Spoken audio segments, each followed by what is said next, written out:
Welcome, everybody, to Pokésports, a competitive Pokemon podcast. I am Mike, and I play with one Pokemon on the field.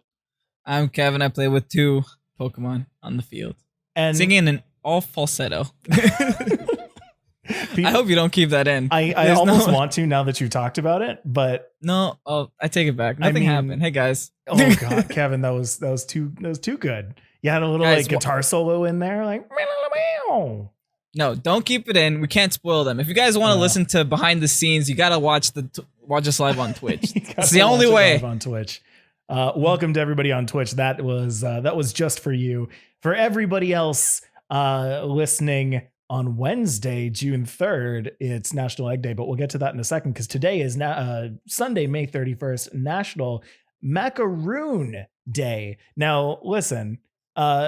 It's not National Macaron Day, or as we say in Canada, Macaron. It is National Macaroon Day. So if you're making those little sandwiches with the cream in the middle, that is not the kind of cookie that you're making today. You mean Oreos? Yes. Oreos are macarons. Am I wrong? Wait, really? Prove me wrong. Prove me wrong. I'll just believe you right there. Puff up the top and the bottom. They're basically the same thing. But, so I just learned that there was a difference between them. Yep. Macaroons. Explain to me. Give me the recipe. Well, I no. No, it's a secret. Only I can know. Macaroons, however, are the little mounds of I believe like sugar and coconut some have. I've had those. Yeah, they're really good. They're just not the thing that everyone thinks it is. So it's not that day. But if you're listening to this on Wednesday as it comes out on YouTube or on wherever you get your podcasts, it is National Egg Day. And as I was putting together these notes, I asked Kevin, hey, what kind of egg Pokemon are there? And Kevin was like, there are like a billion. Most Pokemon are based on eggs. Side by side, now that I'm looking at it, Azumarill is a carbon copy of an egg. Yeah. Like I could legit layer this Azumarill on top of the egg, and it's just an egg with arms and legs and ears. Why are there so many egg Pokemon? There are too many. Okay, there's Execute, Azumarill, Togepi, Chansey holds an egg. Chansey holds one. Jeez, there were more. You were telling me more. I just stopped after 5. I don't remember the rest. It doesn't matter. That was amazing though. So listen, Kevin, it's been a big week for Pokésports and everything that there is Pokemon, in that everything there is Pokemon didn't really have all that much news. Nothing at all. Nothing. Like almost nothing. Yeah, I mean, at least nothing relevant. We've got the Players Cup debuting in a little over a week. So that's pretty good. Do we know if people are competing yet? I think it's starting off with just TCG. The top 256 has not yet been revealed for VG, but I actually don't know what TCG is doing. I think they're just literally doing an open. Really? Like, and anyone can join, anyone can participate, and they'll figure it out from there. Mm-hmm. We don't worry too much about TCG on the podcast. I truly don't. But, you know, Players Cup includes VG, so we'll be looking into that as the month goes on. Yeah, you know how it is. That's fine. This week, if you are playing the VG, you can go ahead and grab yourself a Galarian Ponyta with the Anticipation hidden ability, along with a couple special Pokeballs like the Love Ball, the Level Ball, the Beast Ball, stuff like that. You usually only got, just one of them, right, during the course of the game? I believe so. Yeah, I haven't found if there are, I just haven't found a way to go and get them. It's not like I explicitly look for it, but I believe you can only get just one copy of the other ones. Yeah, they're pretty exclusive. I think Isle of Armor is going to come out with apricorns and stuff. Yeah. Isle of Armor is going to come out with apricorns. That's going to be fun. We're almost in June. Well, if you're listening to this on Wednesday, we're in June. So it's DLC month, baby. When are we getting it? We haven't heard otherwise. We haven't heard anything yet. We haven't heard otherwise. We believe that the Isle of Armor is coming, but could be postponed. Hopefully not. When we know, you'll know. We promise. It's true. What Pokemon are you looking forward to? Nidoking. Nidoking hands down. Nidoking? Didn't even have to think about it. Oh, geez. I'm actually looking forward to Azumarill. Huge power plus water fairy type entering the meta will be super, super fun. And I do believe it is going to enter the meta, which is exciting. 100%. Well, it was in before, right? Yeah, but I think just having a physical water type is really nice that isn't Gyarados, and just Belly Drum with these follow me psychic terrain users like Indeedee. Right. That's got to be pretty good. Yes, absolutely. For me, just Nidoking, just with the crazy amount of variety that it has with its moves, just like you can choose whatever you want. Excadrill was already super popular, ground typing super popular, but now you're able to use all those different kind of variety moves on a Pokemon that like has the same kind of ground typing but also poison. I love the being able to deal with fairies. Life Orb Sheer Force is Give also me pretty more. busted. Yeah. You don't even have to Dynamax if you don't want to, but you can still like max ooze a Togekiss now with a Nidoking. Ooh. Ooh. That's a thought. Do you like going physical or special with your Nidokings? I like going special with my Nidoking. Yeah, I think even though like it has so much more attack than special attack, the move pools just change it all. It ends up, I think most of its physical attacks don't actually get the sheer force boost because I think its physical ground move is just EQ, which doesn't have any additional effects. Fair enough. All right, so that's Isle of Armor. In Smogon news, we have a little bit of Smogon news, I suppose, but in Smogon news, Doubles OU is currently suspect testing Melmetal. Melmetal just cannot catch a break when it comes to suspect tests. It's a pretty good Pokemon. It's a pretty good Pokemon. Looks like even in doubles, it's still too good. That's Yeah. crazy. That's a shame. Oh boy. Just Poor get guy. it out of there. It's fine. Just double iron bash its way to Goobers. Kyurem B is currently banned from, or has been banned from Monotype. Kyurem B is just a nuts Pokemon overall. It's so good that it can't even stick around with all the other ice types and all the other dragon types. No. Actually, I forgot Monotype was even a metagame. That'd be so fun for a SmackDown. You think so? Monotype SmackDown? Yeah. I wouldn't Maybe mind. one day. Well, funny enough, we just had a poll end on our Twitter at Pokésports Pod, where we polled the audience to what SmackDown we should have next, what format of Smogon we should have next. And I believe before the podcast, it was tied. Can you confirm this, that it's tied at OU and PU? Yes, that's what it was. I will double check right now. That's incredible. And I want to know. Currently still tied, yeah. Can we do both?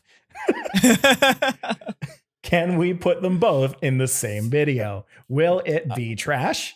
Will it be not? It will be an experiment. Will be an And experiment. I think that's worth it. Let's do it. Here's what I'm thinking. We take, you know how we take the top 24 from each tier? Yes. I'm thinking we cut that in half. We put the top 12 from OU, the top 12 from PU, and then we up our bans to 3. Then we only ban OU Pokemon. So we have 12. We have to remove 6 of them. That way you only have like 3 Pokemon max, I guess, that you can pick from OU. And then the rest are from PU. I like it. Let's do it. We're going to have to explain these rules again, but we'll figure it out. Okay. I actually like that. Everybody got it. No, every single person who listened got it. That's fine. And if you didn't, you just skip back 20 seconds. You're good. It's fine. You got Rewatch this 12 times. Yes. Then you might understand what I said. It was very coherent to my mind. So doubles OU suspect testing Melmetal. Kyurem B is banned from Monotype. And then for those of you who are interested in Smogon stats, Smogon usage does come out on June 1st. All of Pokemon Showdown's usage stats come out on June 1st. So you can keep an eye out for Picolytics and on babiri.net to go and check those out because those will be updated. We'll be going over that next week on the podcast. Excited. That's my favorite time of the month. Right? That's what you meant. Because you were saying before the podcast, you're like, it's the time of the month. And I'm like, what? What are you talking about? It's time for stats. It's time for stats. It's your favorite time. Will we beat Togekiss this month? Will we beat it? It's Attack on Togekiss season, folks. Will we beat Togekiss in usage stats? We shall see. Listen, we've got some more news in Pokésports land as well. Over the weekend on Saturday, we had our very first multi-battle tournament, which was completely not set up by us. Well, no, we set it up, but it wasn't instigated by us. A couple of people were just like, hey, can we have a multi-battle tournament? And other people were like, yes, we absolutely should have a multi-battle tournament. And then they're like talking about the rules and stuff. And I'm like, okay, well, I mean, you just did my job for me. So I'll just come in and figure it out. I'm pretty sure by the time me and Mike both got a hold of that whole text conversation on Discord, they've already had team names picked. They had partners chosen. Yeah. I was like, okay, I guess we kind of have to do it now. I mean, so it was pretty cool. We had 10 people participate in total. We had 5 teams. And I actually, Kevin was working during the day, so I acted as the tournament organizer for the day. So this Saturday I was sitting in there and organizing the people, and we had one person who was a no-show. Turns out they came a little bit later, so we subbed them back in. But I actually subbed in for the person who was a no-show. So I technically competed in the tournament. And this is what that looked like. It was me and my dude versus Fries and Tanner, which was fun. But I mean, it didn't. Got to tell you, it didn't turn out all that great. We did end up losing in the very first round, but it was fun doing a multi-battle. That was actually my first experience multi-battling. The winners of the entire tournament were Shurge and Pausis from the Netherlands. So I apologize if I just butchered the pronunciation of that, but they both won some nice laptop stickers from our teespring.com/store/Pokésports. So that was kind of cool. What? Or if you're Mike, you put them under your couch. They become floor stickers.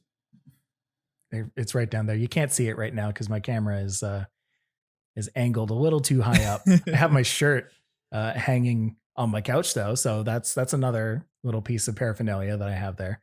I'm gonna slowly turn my office into a Pokésports sanctuary. Is that the word I'm trying to think of? Yes, I guess.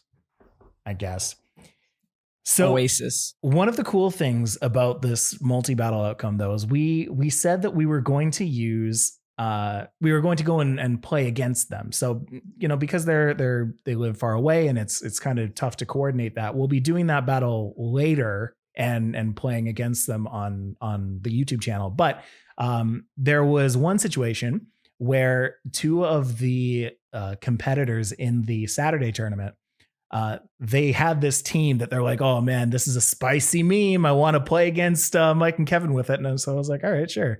So we used the friend codes, quote unquote, of the rental codes of the winners from the multi-battle tournament from Shurge and Pausis. We took their team and we played against the spicy meme team with that. We're going to be putting that one up on Tuesday on the Pokésports channel. Funny thing that happened with that, though, I fully picked out the wrong rental code. So I ended up using like this Vileplume team that I had from like a long time ago. And so at the end of the video, when I'm like explaining it, I send Kevin a picture of the rental code and like the team that won the tournament. And I was like, wait a second, that's not the one that I just used. So I apologize to Shurge because I ended up using a team that was not his, but we will eventually see his actual team, and you can see what the differences are there once we actually have our battle against them. The thing is, multi-battle, the like that whole set of the best of 3 multi-battles that we had on the video that went up yesterday. If you're watching us on Wednesday, and it's gonna go up on Tuesday. That was like probably the most fun I've had playing Pokemon in such a long time. Right? It was so spicy. And you guys could see it in our faces when we're playing those battles. Yeah. We're bouncing all over the place. And it was kind of a hacksful battle, especially against us. So we were against a lot of disappointments for sure. Yeah, really. But oh dude, I swear all those Pokemon had bright powder. But that's the only spoiler I'm giving you guys. Go watch the video. All those Pokemon have bright powder. Yeah, of course. We kept asking them during the course of the game, like, does this Pokemon have bright powder on it? What's going on here? That was very funny. Now, yeah, I mean, multi-battles are fun. Like 6 Pokemon instead of 4 makes such a big difference. Like I can understand why, what am I going to say? I just saw what Dakota just said in chat, so I have to look away and not read that. I can understand how doubles OU is such a fun time for people now. It's like to bring out 6 Pokemon and still have 2, like that's pretty sick. It's pretty sick. It's pretty sick. It's pretty sweet. Maybe we should do that for SmackDown. We have so many ideas doubles for SmackDowns. OU. We're gonna do doubles OU eventually. It's just gonna happen. That's a good middle road for you and me. We Right. take VGC, we take Smogon, we just squish them together. There's doubles OU. Fair enough. All right. So let's get into the meat and potatoes. Before that, Nope, no potatoes. We're still on the appetizers. we're still baby on the shirts appetizer. out. There's baby shirts. We have a lot of dads who listen, myself included. We have a lot of dads who listen to the podcast, a lot of parents, I should say, who listen to the podcast. And so we had it requested for people to have some baby shirts. So we're like, okay, let's think of a baby design. What's super cool about babies? Perfect IVs. So we now have a 6 perfect IVs shirt available at teespring.com/stores/Pokésports.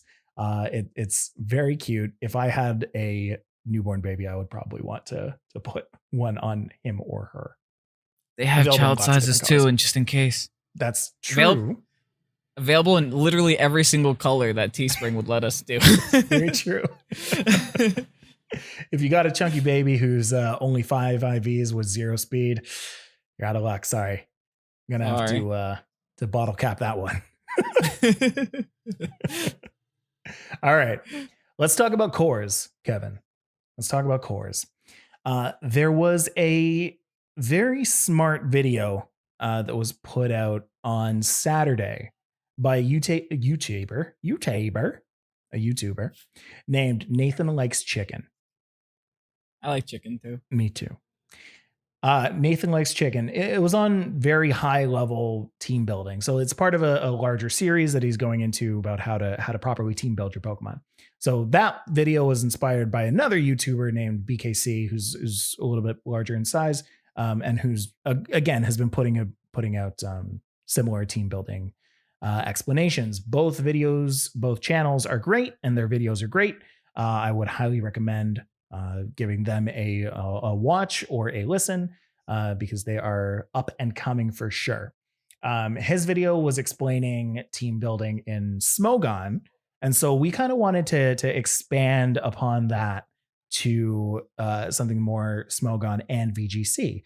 Maybe we would give some examples of specific cores and what they can do and why people use them and how to build around them. But that's what we're going to be doing today. And I think the biggest thing we need to focus on before we get into the specific cores is just to really understand what a core is. So, Kevin, how about you tell us what a core is? It's the middle of an apple. Good. So pretty much. Yeah. Okay. What? No, I wanted to meme off of that, but you know what? I don't even want to anymore. Go ahead. Were you gonna? I just expected you to be disappointed with me. Oh, I'm always very disappointed, but it's fine. So we have a core in the middle of the rest of a garbage pile of other Pokemon. That's how you make a bad team. Okay, so in all seriousness, a core is essentially a group of 2 or 3 Pokemon. Typically 2 or 3. I guess you can, if you're very advanced, you can make a 4 Pokemon core. Sure. That you can use as either defensive or offensive pressures for a team. Typically, Pokemon that are part of a defensive core will cover each other's weaknesses very well, make very easy switch-ins, especially for Smogon tiers. You can easily switch in those two Pokemon and just expect to be okay because they don't share common weaknesses. And in terms of offensive cores, they're just cores that can dish a lot of damage to the most amount of typings in the game. So examples of offensive cores are things like Dragapult and Mimikyu. Like those two together with the Fairy and Ghost Stabs, along with, the wide move pool that a Dragapult gets, can get water moves, flying moves, ghost moves, etc., can hit a lot of the metagames, especially right now. And I think what Mike said earlier was Clefable and Corviknight are actually a very good Smogon core. Yeah. You can easily switch in on those two Pokemon as many times as you want, and they'll probably be okay. Clefable being a very specially defensive Pokemon, and Corviknight being a really physically defensive Pokemon, super safe there. Yeah. But that's pretty much where you go when you start team building, is you want to build around a core. You never want to just, I really like this Eviolite Metapod, let me try to build a team around it. You're going to struggle a little bit. Right. And I mean, you can fully have a team that does that. Is just like a bunch of good stuffs, as Kevin calls it, Pokemon, coming into a battle and trying to just do your best by brute forcing everything. But what you'll find is that those teams will have very specific weaknesses that you don't really have an answer to. And that happens because you don't take a look at what can deal with your team. And so, as Kevin said, the Clefable and Corviknight screen that I have up right now, there are a lot of weaknesses that one will have that the other can deal with very well. Corviknight struggles a lot against a lot of special attackers. Clefable does not. Clefable, you can actually swap into a lot of things that threaten Corviknight, and you'll have a Pokemon that still lives. Now that's something in Smogon, and Kevin gave some VGC examples, but at the very least, the most important thing when it comes to building a core and when it comes to team building with a core is to make sure that you practice it. So there's a lot that goes into theory crafting, and people toss around that term a lot, theory crafting. But the only thing that can really give you that hard experience, that battle hardened experience, is by going into battle and seeing what works, seeing what doesn't, what works in theory, what works in application. There are some situations too where like you'll lose a certain battle against certain Pokemon, and then you'll win certain battles against those same Pokemon. It's about what happens most often. Because again, as you might have noticed through the numbers episode, there are a lot of variables that go into this game, and one of them is random.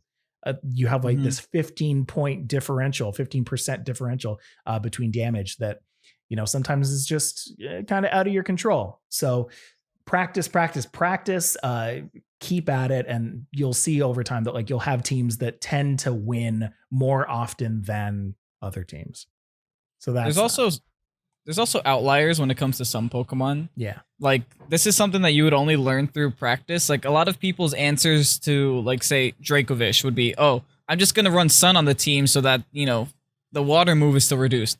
Dracovish can still OHKO at Gigantamax Charizard. Yeah. Even in the sun. Can still OHKO Torkoal in the sun. Can still OHKO, Rhyperior with Solid Rock in the sun. Like, it doesn't care about the sun that much. So you would need a little extra oomph to boost that core a little bit more. It's true.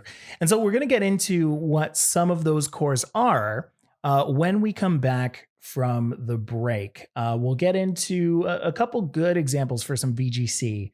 Because I think Smogon we can kind of leave to the people over at Nathan Likes Chicken, that person named Nathan. But the VGC cores, we got you, bud, in just a second. See you then.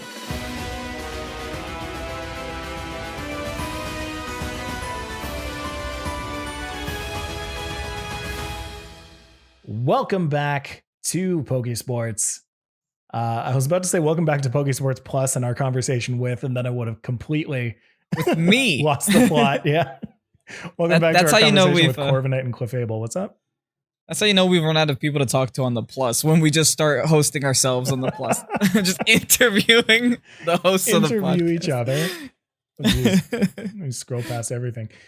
Oh, dude. So we're talking about cores.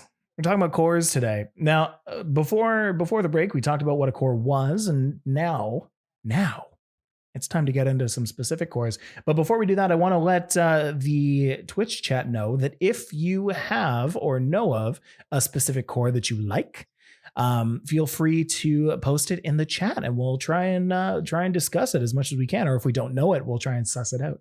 That's what we'll do. So first off, I want to go into these three buddy boys right here. This right here is popular through Japan as the Triple Ghost Core. Triple Ghost Core usually consists of Mimikyu, Dragapult, and Dusclops, though you can kind of interchange Dusclops with things like Aegislash or other ghosties like that. Kevin, can you tell us why Triple Ghost Core is good? Triple Ghost Core is more of an offensive core than a defensive core. Because defensively, they all share the same weaknesses to Ghost. But offensively, they cover a lot of very, very crucial typings. Mimikyu will get the Ghost Shadow Sneak for the weakness policy proc onto the Dragapult, along with the access to Trick Room if it has to counter a Trick Room, and access to Fairy type moves. Dragapult has Ghost moves, has Dragon moves, has typically max Airstream as well, but can also carry Thunder moves and Water moves. And Dusclops is there for mainly just the Trick Room nuisance. If the other half of your team happens to be very slow Pokemon, Dusclops can definitely change the pace of the game by setting up a Trick Room.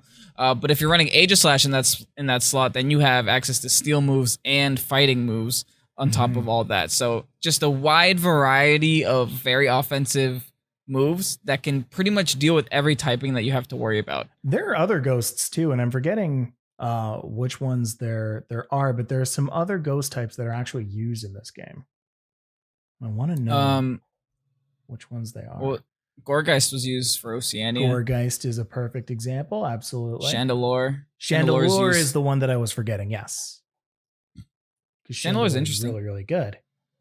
Chandelure could also fit a Grass, Water, Fire core. And now the thing with Triple Ghost Core is that even though it's super offensive, it also does maintain a very good defensive core in terms of every other typing that isn't Ghost, because you still have the Steel, the Fairy, and the Dragon core in there. So those three in and of itself can take care of pretty much every weakness in the game by switching into either one of those Pokemon. Right. Now that's again specifically for VGC. And often, I mean, what ends up happening is you have 6 that you just pick 4 out of. You know, there are situations where you don't actually bring all 3 of these Pokemon. You just bring whichever kind of suits the situation. And the fact that all 3 of these can kind of cover a wide spectrum of decent Pokemon is pretty huge. Dragapult mainly, though. Dragapult is like the one Pokemon that is incredibly hard to counter right now, and kind of the only thing that's going to be able to counter Dragapult is introducing new Pokemon. Like, it's been tried and tested that not a lot of things can keep up with Dragapult and its crazy variety. So it's pretty impressive. I'm interested to see what Isle of Armor brings. Fingers crossed. If they bring a way to take care of Dragapult, like maybe that Slowpoke could be the sleeper Dragapult killer. Just Trick Room. Yeah, I guess if you set up the Trick Room. Well, I mean, not the Slowpoke specifically, but I mean like the Galarian evolution of it. Oh, what typing? Did we talk about what type you guessed that's going to be? I guess Ghost. I don't quite remember, but yeah, Ghost might be it.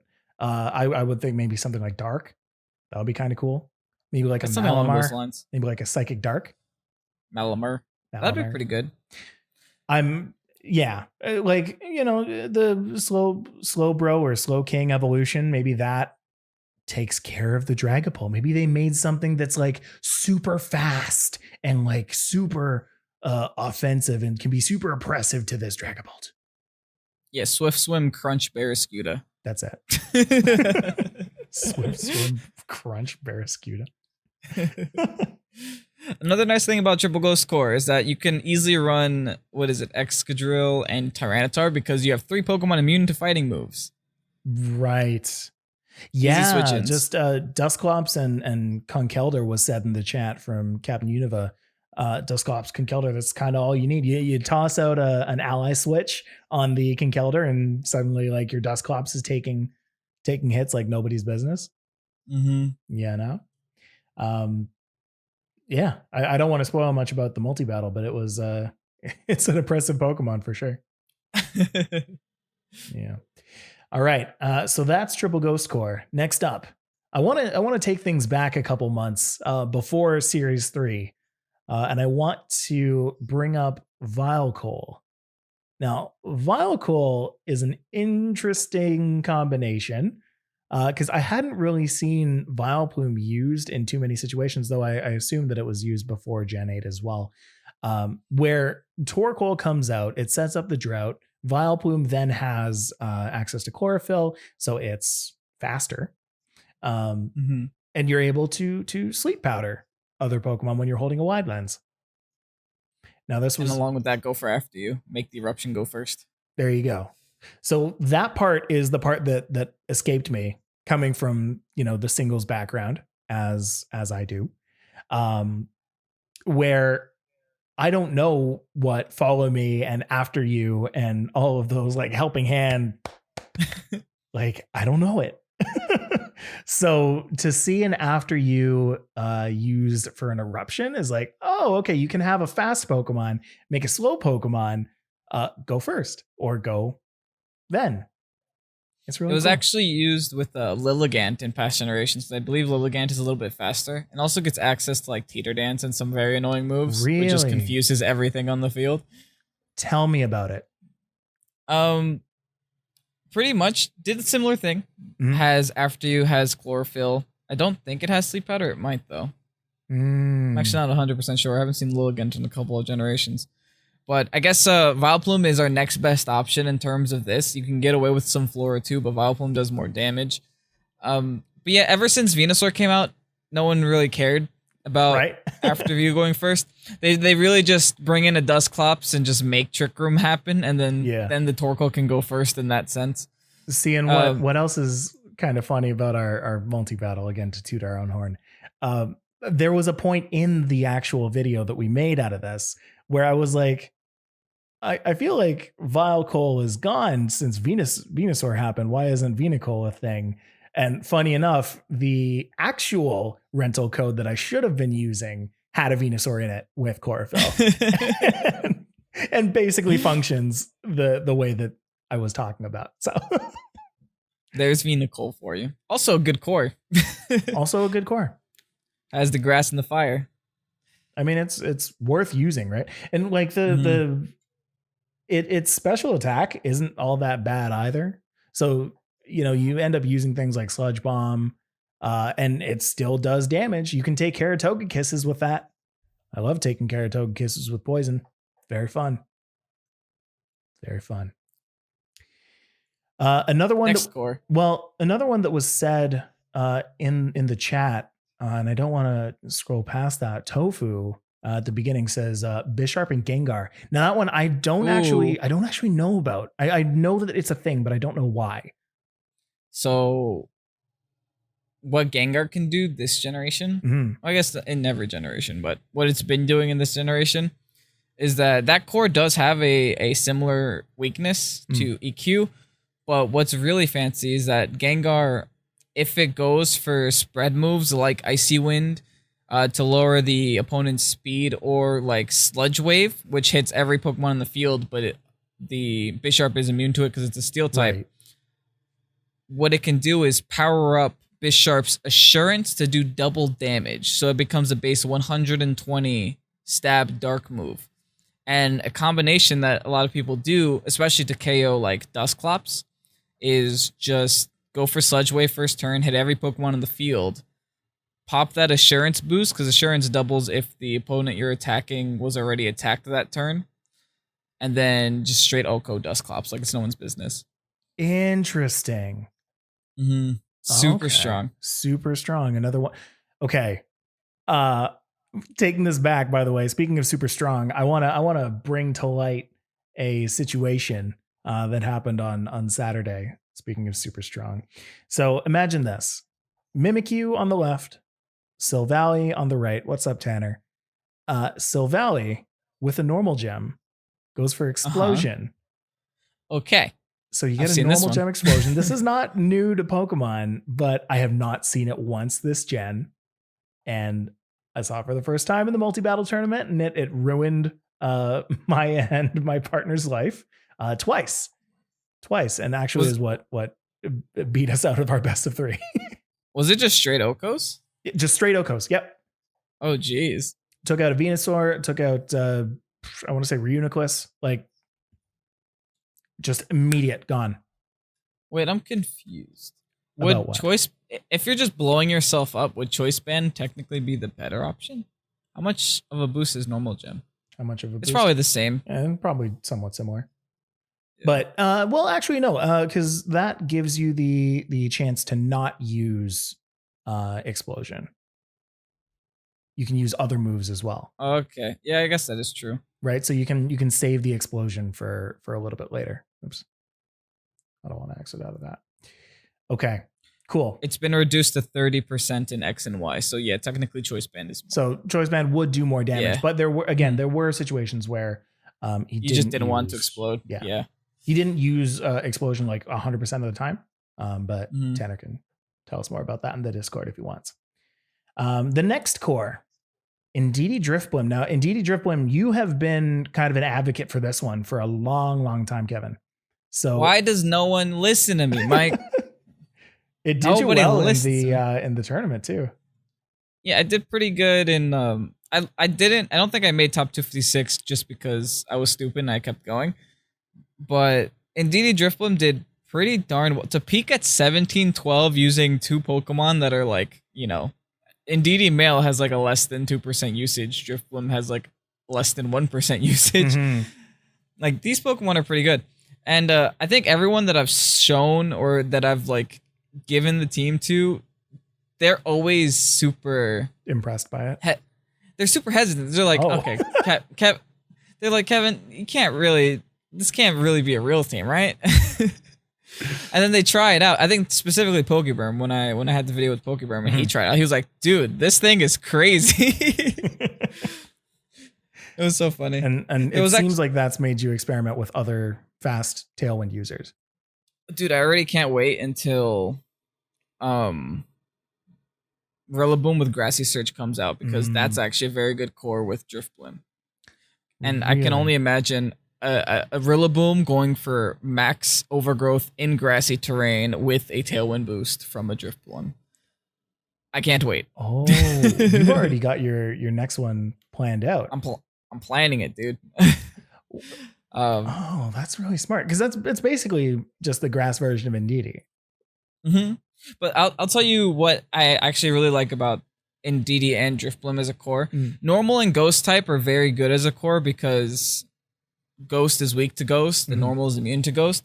So with the ally switch on my Drifblim, I'm able to switch locations, and there have been so many times in battles where I'm like, okay, that's a Dragapult on the other side of the field. They're just going to try to Oko my Drifblim. So I just switch locations, and then they go for the max Phantasm on a normal type, and nothing happens. Interesting. That, along with the fact that Psychic Surge, you can't get flinched, you can't get haunted, nothing happens to you. It's really good too. Yeah, I was going to say that the one downside to Rillaboom coming out and replacing Indeedee is just that now you can get Sucker Punched and Faked Out and all those crappy things that Psychic Terrain kind of stops. Yeah, I was mostly worried about Fake Out, but you could just get big and then you'll be safe from that. You could just get big. Never really thought about that. That's true. Just having Rillaboom out there specifically for the Dynamax factor. Yeah, I think just having max overgrowth in terrain is more than worth. I see. With base like 125 attack, it's disgusting. True, disgusting. Now, I will circle back to that Silvally thing. So we've had some people in the chat, Tofu, saying that exactly what we were saying before. Choice Band is technically stronger, but the normal gem will let you use other moves, and I was able to actually pull up his set. So I'm looking at it right now. It's got Explosion, Protect, Double Edge, and Crunch.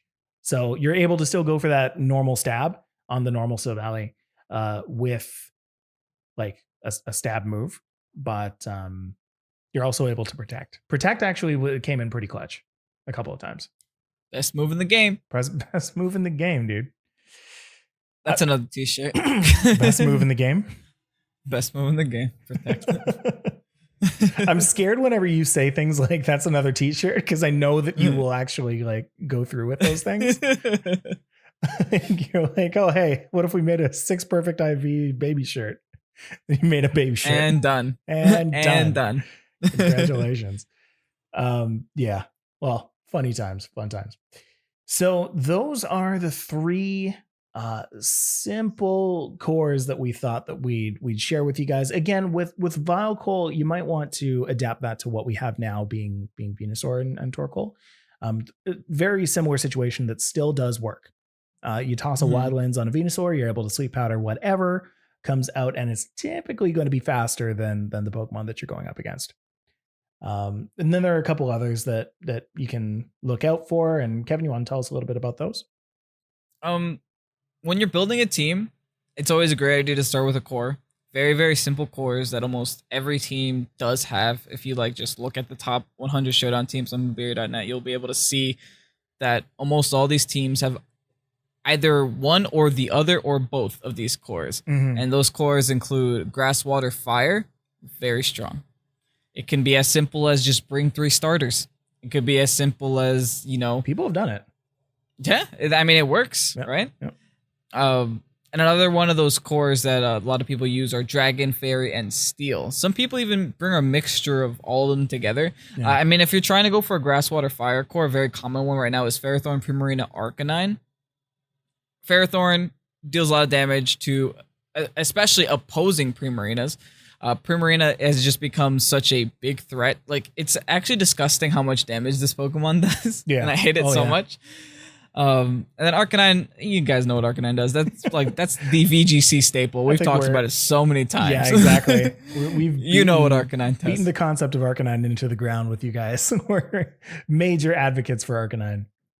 Speaking of Pokemon, we talked about a lot on the channel, on the podcast. We got Excadrill, Dragapult, Togekiss. The big 3.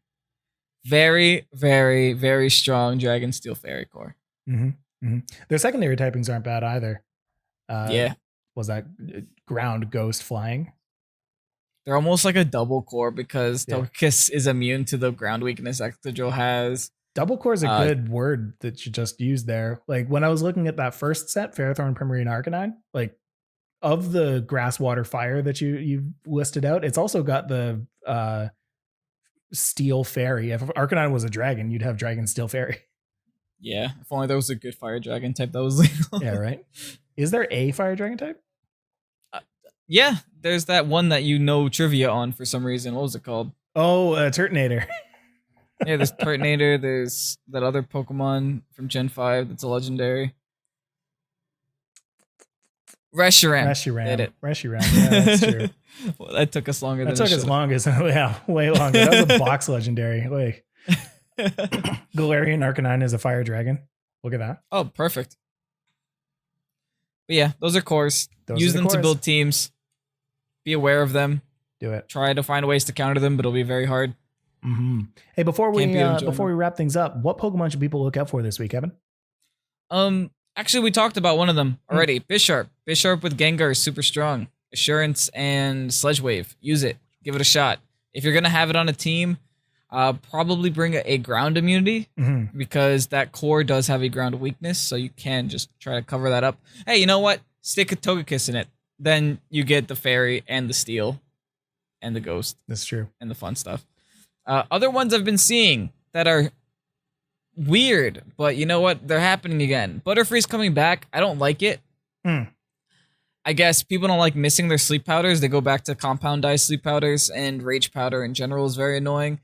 It was seen at the beginning paired with Bronzong, but now I'm just seeing it paired with Dusclops, and I hate it even more. That's all you need. God, it's so more Dusclops.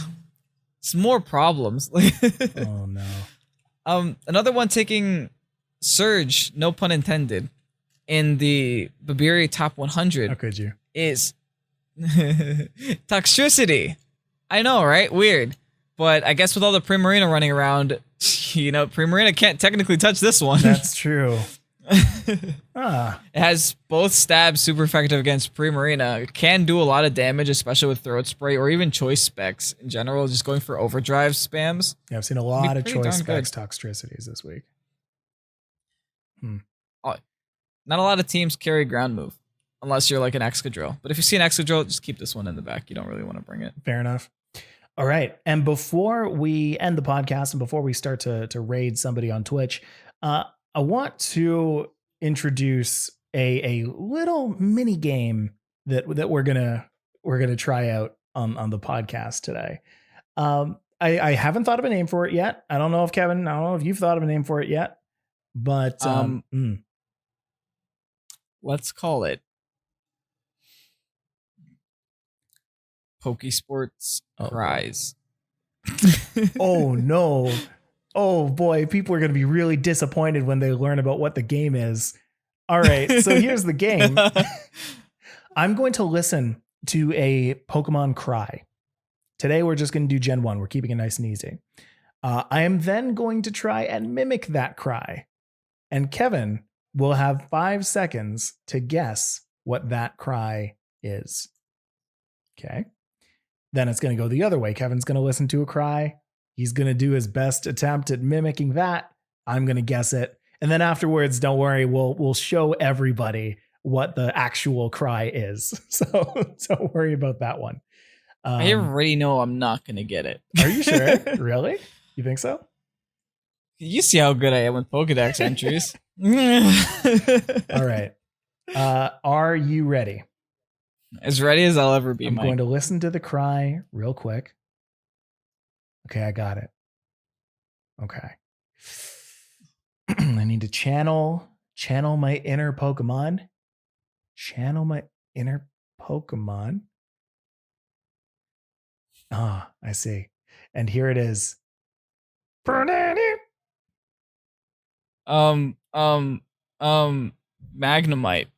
Oh, you are incorrect. I know I am. The correct answer, ladies and gentlemen, is Pinsir. That is Pinsir. That's not a Pokemon. Pinsir is not a Pokemon, you say? No, Pinsir's in Gen 2. Mike's cheating, guys. Well, that was a nice try. All right. It's your It's okay, go. you're not gonna get mine. Oh, really? Right, I gotta listen to mine. It's Pidgeot. Whew. No. Here we go. Okay, you ready? Intently. Yep. Oh no. One more time. One more time. Okay. Let me see if you know what? Maybe it'll help if I say it back. Hey, you gave me 5 seconds. Let's go, Mike. Chop chop. It's Magmar. No. Oh man. The correct answer, and I will load up what Kevin has sent me. It is. That's Starmie. Let me try that again.